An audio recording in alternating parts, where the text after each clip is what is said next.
If you want to be my lover, you got to get with my friends. Make it last forever, 'cause friendship, it never ends. Those are the immortal words of the great philosophers, Baby, Scary, Sporty, Posh, and Ginger, collectively known as the Spice Girls. Wise words. But who were the Spice Girls?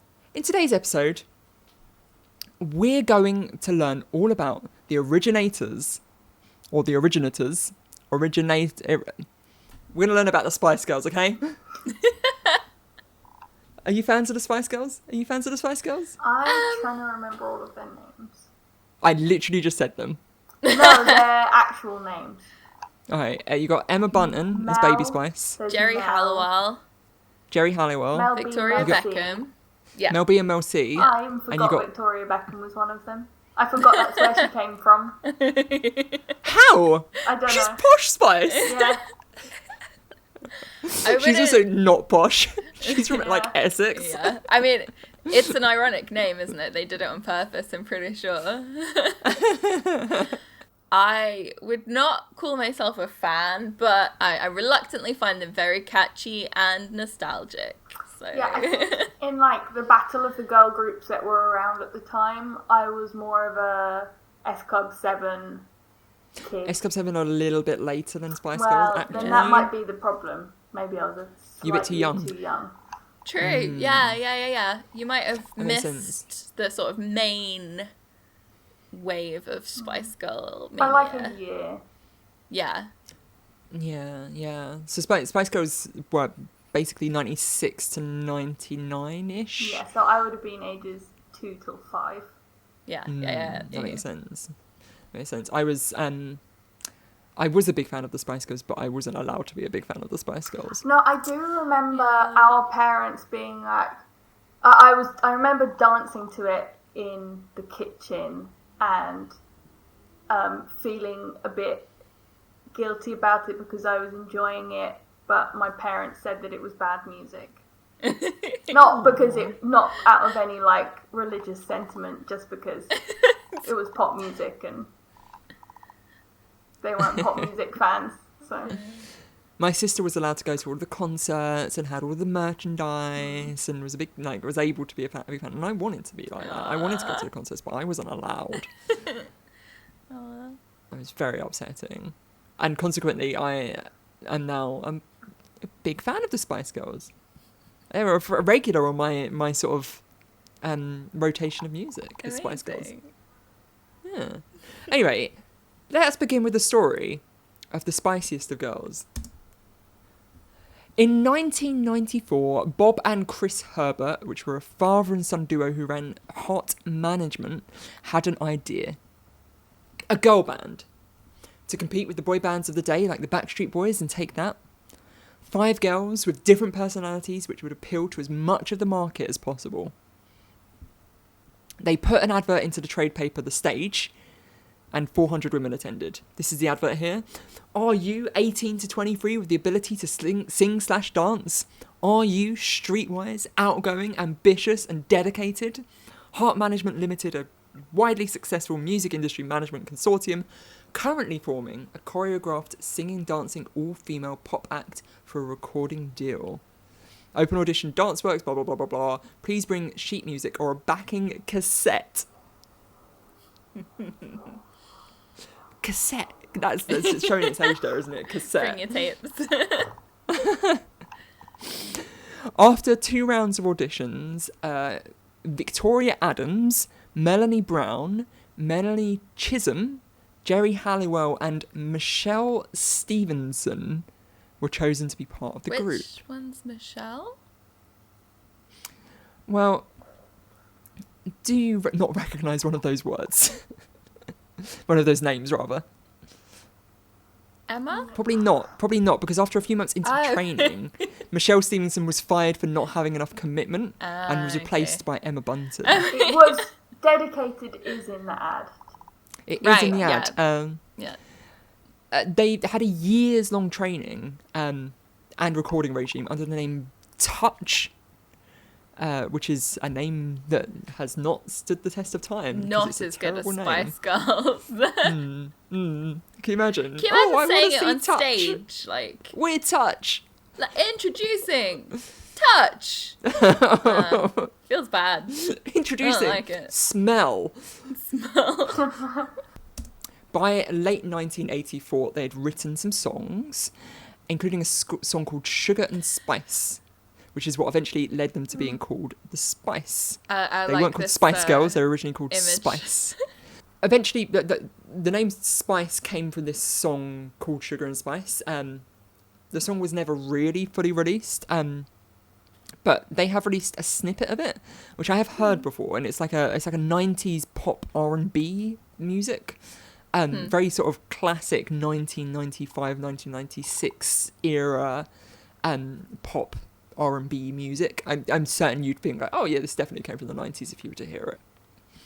By March 1995, the Spice Girls were frustrated with their current management, and they decided to part ways with them. So they kicked off Heart Management. In order to keep all of the work that they'd done from the past year, they then went into the Heart Management studios and stole the master copies of all of their records. Oh my god, that In a is so daring cool. midnight raid. Holy shit! I like that. Fuck yeah! Fucking workers of the world unite! Like, oh my god, that's awesome! It's weird because like I don't know how that feels like an apocryphal story, right? Because it feels like the sort of thing that they'd say in an interview to make them look more quirky. Yeah. I don't know what like the legalities of that are, because like surely the copyright would still be within the Heart Management. Yeah, it's funny to have the physical copy of the thing be the thing. It's not really the way it works now. No, and it probably Yeah, wasn't true, the way yeah. it worked Like last time. Taylor, either, like Taylor back then. Swift didn't lose the physical copies of her songs. You can't steal the copies of your music anymore. No. But I guess, like, it's not just... I guess, like, once they've stolen it, they have the masters. The leverage, and they yeah. also have their own, you know, bodies and talents and music that they've made. And so, like, maybe at that point, like, the management are just... don't really feel like they're capable of clawing anything back, because it's like, if how much money can they make from these performers if they don't want to work for them anymore, and they also have the masters of stuff. I don't know. Like, Yeah, they then connected with writers and other industry people who they'd met during the year with Heart Management, creating demos for Say You'll Be There and Who Do You Think You Are, which are songs you may recognise. And eventually, eventually they signed with Simon Fuller, getting a 5-album deal with Virgin Records in July 1995, nearly 18 months after the first auditions. I love that they just nicked that. That's great. This is a great photo, by the way. Holy shit. Yeah, it looks great. What do you think their first song was? I have no But this is a idea. radio competition. Well, their first song was Wannabe. If you want to be my lover. That one. Classic. Yeah, that's what I've written in my notes. An instant classic. Yeah, it really was. It feels like it must be something that was in their peak though, because it's such a sort of a good sort of pop song, and it feels so sort of Yeah, that's what I was thinking. Like, it's pretty. They like their first song was like such that their first song was such a memorable and classic song is extremely fortunate. Like, yeah. I just noticed Mel C, Sporty Spice. You can see you can see her underwear in this photo. I mean, it's deliberate, isn't it? I'm sure. You reckon? I know. The one thing that it always made me feel sad for Mel C, because she always had to wear like fucking tracksuit bottoms. Yeah. Maybe She looks great though. Yeah, maybe I love she this does picture. Wannabe entered the charts at number 3 and then rose to number 1 the week after, before staying there for 7 weeks. It then travelled the world, hitting number 1 in 37 countries. Wow. Not Holy bad. shit. That's because it speaks to something essentially true. If you want to be my lover, you gotta get with my friends. That is Make it true. last forever, friendship never ends. Yeah. It became not only the best-selling debut single by an all-female group, it also became the best-selling single by an all-female group of all time. Wow. Their first song. Holy shit! Can you imagine?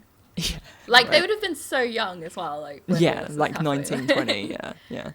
Wikipedia has an entire section about the composition of the song, and it's a hilarious read because it's really serious. The song opens with Halliwell's laugh, followed by an undislodgeable piano notes, inspired by Greece's Summer Nights bass line. The first lines of the refrain are wrapped in a call and response interaction between Brown and Halliwell. The words tell, really, I wanna, are repeated so that the vocal tone and the lyrics build up an image of female self-assertion. The refrain ends with the word zig-a-zig ah, which musicologist Sheila Whiteley compared to the neologisms created by Lewis Carroll, and other writers have considered it a euphemism for female sexual desire, which is ambiguously Yeah. sexualized or broadly economic. Probably economic. I guess it was the 90s, so... I don't know what that means, but I love this. I love this from Wikipedia because it's really wanky. Yeah. It also, it didn't occur to me that the Greece's Summer Nights. Yeah. Because that's how it starts. It goes boom, boom, boom, boom, boom, boom, boom, boom, boom. That's how it starts. Which is, it's not. I don't think it's quite Greece's Summer's Nights. Yeah. I don't think You it's can quite the see- same. Bum, Yeah. Boom, boom, bum, boom, bum, boom, bum, boom, boom, boom, boom, bum. boom. Yeah, you can sort of, it's not quite the same, but it's similar enough that I can understand why they would. So other writers have considered it a euphemism for sexual desire. I think it is. I think yes, it yeah. is. That is I clearly don't true. know It's that we just need said professional wankily, isn't it? opinion, yeah. The follow-up singles "Say You'll Be There" and "Two Become One" followed similarly incredible sales, both becoming number ones, and "Two Become One" being Spice Girls' first 3 Christmas number ones in 1996. Wow. Their success led to many people comparing the Spice Girls to the Beatles, dubbing it as Spice Mania. And racking up advertising contracts with many companies, including Pepsi, Cadbury's, Walker's, Polaroid, and basically every other company in the world. That Polaroid camera looks awesome. This began the Spice Girls peak, where they essentially released Spice Girls branded everything. At one point, there were over 100 trademarks for Spice Girls branded merchandise, including the obvious t-shirts and branded tats, but also things like a Spice Girls camera, a Spice Girls radio, Spice Girls watches, Spice Girls electronic organizer, Spice Girls clocks, Spice Girls nail salon, Spice Girls pizzas, Spice Girls Christmas crackers, Spice Girls lollipops, Spice Girls temporary tattoos, Spice Girls dolls, a Spice Girls video game, Spice Girls scooters, a Spice Girls mirror, Spice Girls microphone, and a Spice Girls hair care set. Spice Remember- Girls video game. Yeah, it was a PlayStation 1 game. It was great. I had it. You remember electronic organisers? Yeah. Yeah. It's not really a market you'd want to get into nowadays, what with mobile phones. Yeah. If you were to brand something like weird, if you were to like brand something weird in the Spice Girls brand, what would you do? What weird thing would I want to have the Spice Girls on? Menstrual cup. Because Yeah, that's pretty good. that would probably be a thing now. It would. I mean, the because 90s that whole, would. like, girl power kind of, like, Yeah. branding Girl boss that menstrual works. cup. Yeah, It actually would work. It probably wouldn't be a thing in the 90s, but I can totally see it happening in If they an were a equivalent- thing now. Yeah. Spice Girls fridge. There probably was a Spice Girls fridge. Big ticket actually. items. Yeah. Probably was Mini a Spice Girls fridges, definitely. Yeah, there You'd want must a be. Spice Girls mini fridge. Everyone would want one of those. Yeah, when they reformed in like 2009, I think, or either 2009 one or the 2015 one, all of their merchandise was handled by Victoria's Secret. Oh, that's fun. They signed like an exclusive deal, which is an interesting one to me because it's like, so because it probably says to what their fan base was, right? In 1997. Teenagers who'd grown up. Yeah, yeah. yeah, absolutely. Yeah. So at the end of 1996, they released their first album, Spice, and it sold millions. They racked up loads of awards throughout the award season of 1997, and in the summer of 97, they started filming a feature-length film called Spice World. The film was meant to essentially be a 90-minute advert for their second album, of which none of the songs had been written. Oh! So They hadn't written any of the album when they started filming the film. Oh my god. So Yeah. because it makes sense to do like a musical movie basically where you just get to sing all your songs, I but mean, they hadn't even started That's writing. a lot of, like, Why would a they lot do of the that? revenue that comes from Indian movies. Yeah, is the albums, through I guess. the Yeah. music, yeah. Well, they spent 2 months writing, recording, and filming, which is apparently a ridiculous schedule that left them burnt out, which is amazing because one of the plot points of this film is that they're burnt out. So, like, and like so they were writing the songs that they were singing in the movie whilst they were filming the movie. yeah. And then there's a plot point where like, oh, we've been worked too hard and we're never getting breaks. And so it's like Jesus. understanding it under that backdrop is kind of dystopian. Yeah. But it is an incredible film. I'm impressed. It stars a ridiculous procession of celebrities. Apparently, like, every day they were getting some British celebrity phone up saying, I want to be in the Spice Girls film. And so they were rewriting the film all the time to get, like, these celebrities in.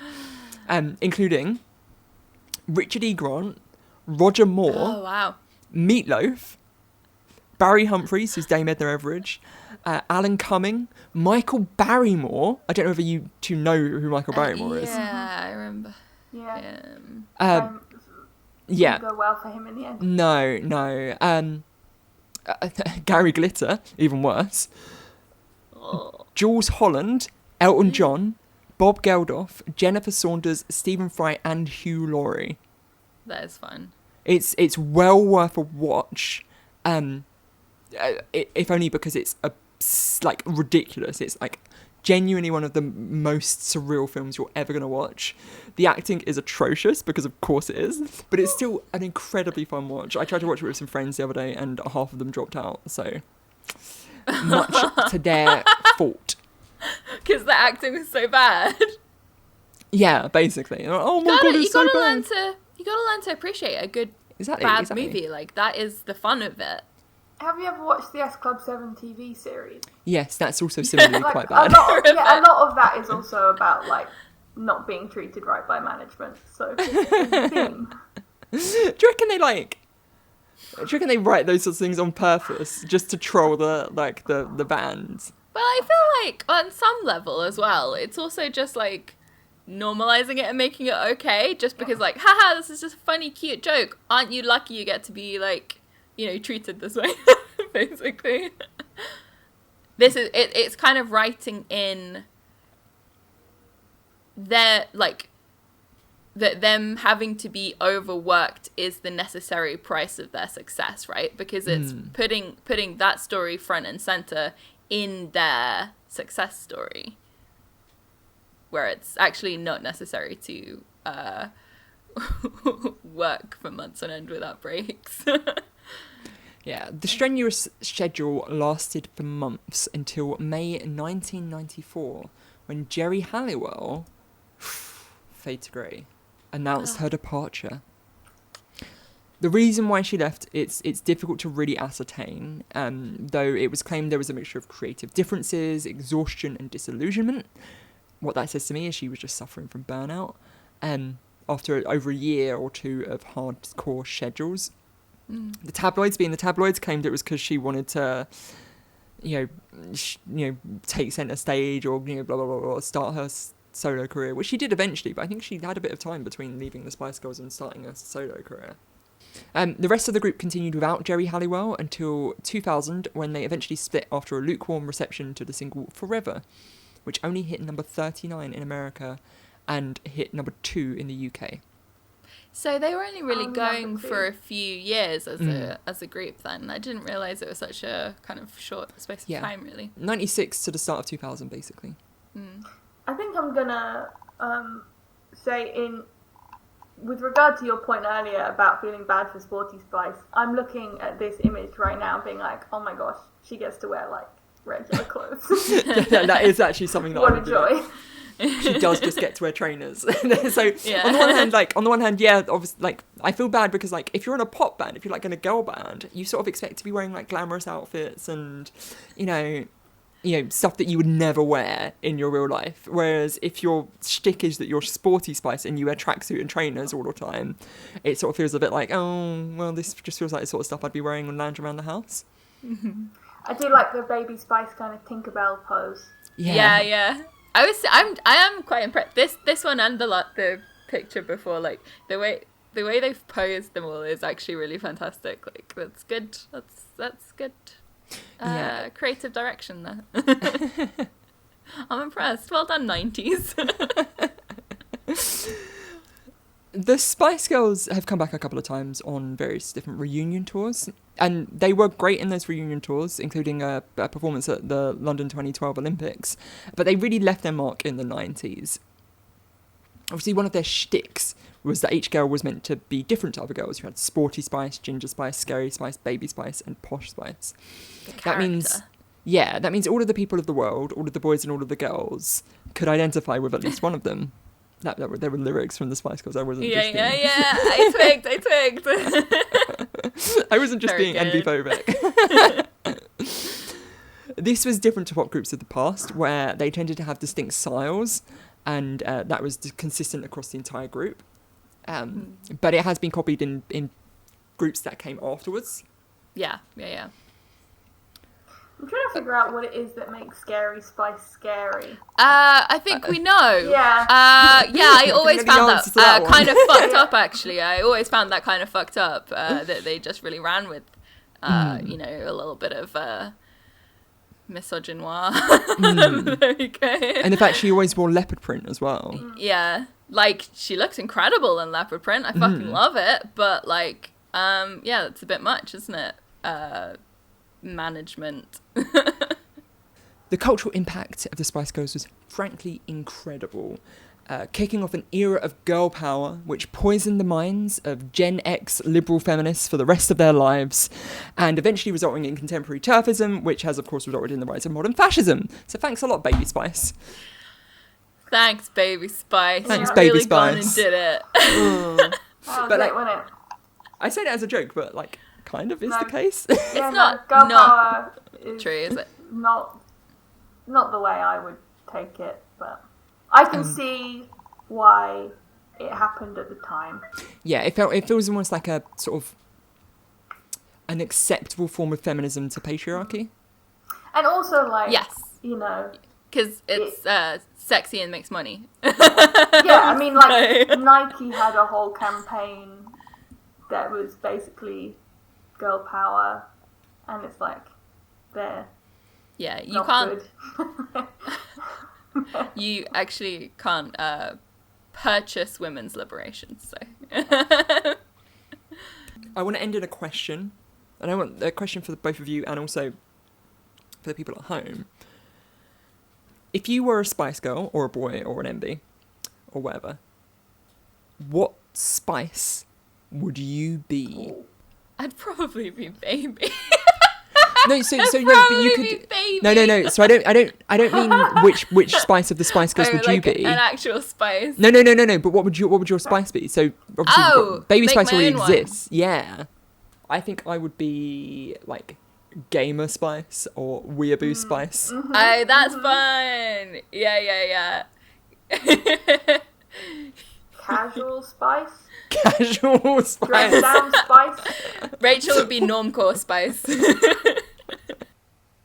Jen, you've destroyed me. Who am I? I'm just having an existential Mushroom crisis. Spice. Mushroom Spice. What kind of girl group character would I be? Mushroom Spice.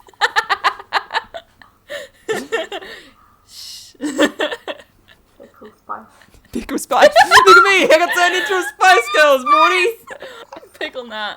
I really want to find a good answer to this question. I'd be Joker Spice. Yeah. I'd be like wacky, zany Lady Gaga type Joker Spice. I'd be Joker Spice. Yeah, that's me. I'm the Joker Spice, baby! I'm the Joker Spice, baby. There we go. I'm pleased with that. I went from existential crisis to Joker Spice. I think, you know, we can all understand the journey that I'm going on here. I feel good about my choices. I want a more succinct way of saying jack of all trades Spice. Give it a go, Spice. I'd be the Try Spice. I'd like the gone Try from Guys. Spice Girls to Try Guys. Yeah. That's good. I like that. Try Spice. Yeah. Yeah. I don't know. I'm really unsatisfied with this like probing of my. Of your psyche. Yeah. Okay. I'm gonna have to leave my answer in the comments. I think. Okay. Well, I think you should stick with Try Spice. I like it. I think that's good. I don't want to be Keith. You don't have to be Keith. You can be one of the other ones. yeah, you could be Eugene. Yeah. They are Yeah. basically the Spice Girls of YouTube. Right, they are the Kinda Spice are. Girls of YouTube, yeah. Well, there's the 100%. theory that there's the 4 humours, right? When you get like 4 people, you got like Teenage Mutant Ninja Turtles. What other foursomes are there? The Power Ranger, those sorts of things. When you have those sorts of things, they always have like set personalities. Mm-hmm. I'd be Nerdy Spice. Yeah. It's an exaggeration, but if you yeah. want Spice Posh. No, you're right. If you went for that band, you would absolutely, I would be Nerdy Spice. regardless Or of what Posh your decision Spice. was, you'd be assigned the role of Nerdy Spice. That would absolutely. You'd yeah. have to wear glasses. You'd Yeah. have to wear like knitwear. Cardigans. Yeah. Yeah, cardigans and slacks. Everyone watching this then, if you are thinking in your head, what kind of Spice Girl would I be? Why don't you write it in the comments down below or tweet us at NextSlideYT, because we'd love to hear it. And maybe we We'd can have love our a own bit sort of cross-platform promotion. We would love to hear all of your spice plans, your spice ideas, and maybe we can make a Spice Girls Next Slide Please collab. Crossover.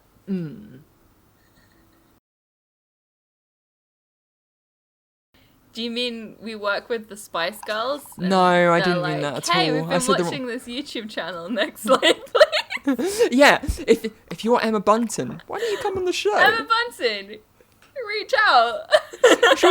I'm sure you could really do with the 500 people watching you.